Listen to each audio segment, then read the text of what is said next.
John Benton, and I was an aviation electronic technician first class. I was on a ship November 22nd of '75, and I forget where we were coming from, probably out of Naples, down in the Med. We were off of Sicily, off the eastern end of Sicily, and doing night ops. And I was working in the shop then, fixing the radios, and USS Belknap. And it was night ops, so we were circling into the wind to land aircraft, and we had the aircraft actually inbound. Well, the Belknaps, Belknap was a guided missile cruiser, good sized ship. They had a junior officer on the deck up top. I'm not sure what the captain was, but he misread the signals. So instead of going clockwise, what did he do? He went counterclockwise. We're going, let's see, how'd this work out? We must have been turning into the wind, going counterclockwise. He turned clockwise. Anyway,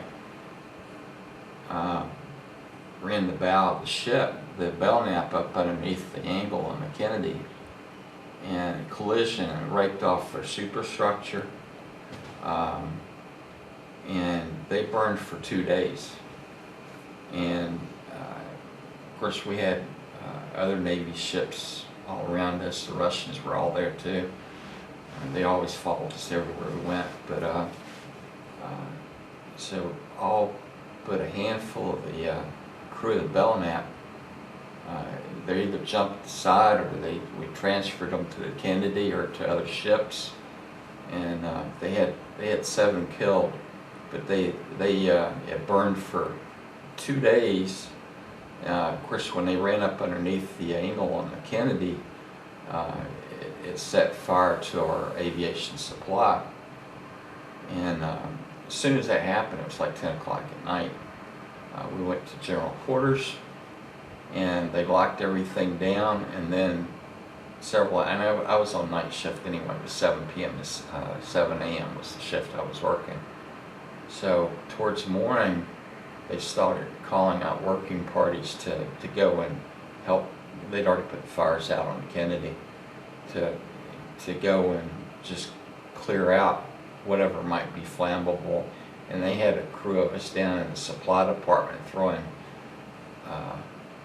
boxes of different types of components. You know, it could have been electrical or electronic.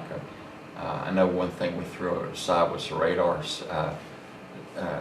set for an F-14, the whole. But we threw that over. As soon as we threw it aside, the Russians were coming up behind us and picking the stuff up. But we had to, that was our job. They told us to get everything out that could burn, and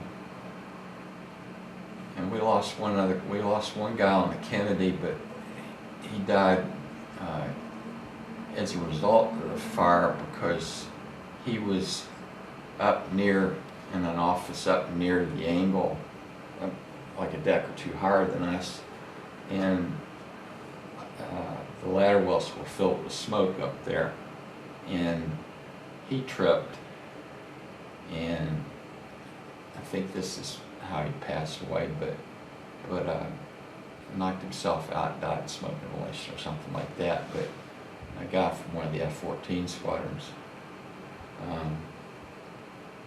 That was a real mess. They wound up towing the Belknap all the way back to the States and rebuilding it in Philly. And it cost them more to rebuild the Belknap than it did to build the Kennedy to start with. So that was '75.